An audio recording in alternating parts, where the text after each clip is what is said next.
Sam gets ready to install the new power steering pump in the 68 Camaro. This factory original steering pump has been chromed to match the water pump. The combination is sure to stand out.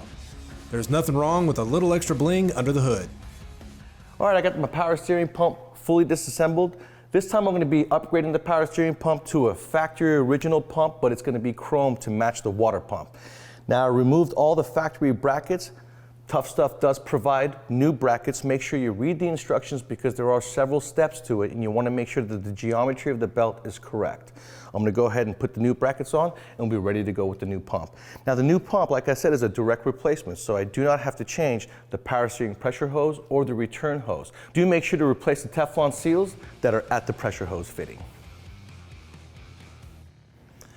Okay, now before I go in with my power steering pump, what I like to do is assemble it on the bench because it makes it a lot easier to install on the car.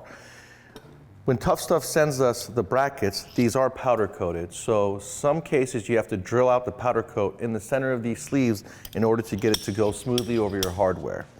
Now, in the instructions it does say to remove the studs that are on the back of the pump, and we're going to replace them with bolts.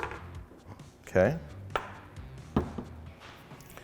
Now, most of the domestic power steering pumps are press-on pulleys, but this is an old-school pulley, so it is a bolt-on. It is going to have a slot for a Woodruff key. The Woodruff key is going to come on the shaft of the new power steering pump from Tuff Stuff.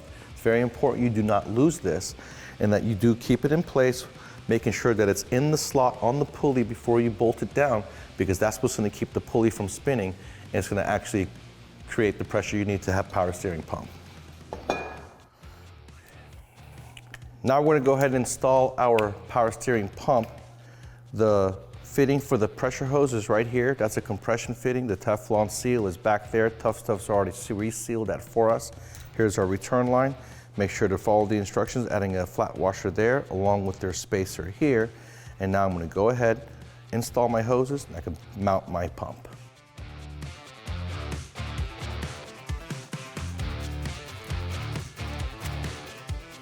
I've got my power steering pump in place. All the hardware is loose, not fully tightened. And you know, in the instructions it says to put a shim here, a washer there, a nut here.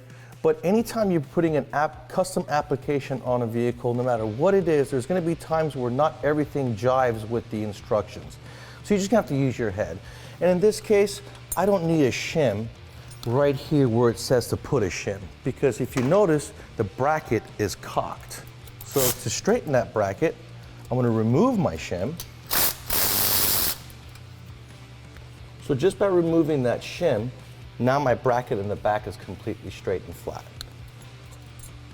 Because there's always going to be something different, no matter how much the same these things are, there's always something that makes your application a little bit different. So just improvise and power through it. Now, when you're tightening these two brackets, it's going to be 2 5/8 bolts and 1 9/16 bolt.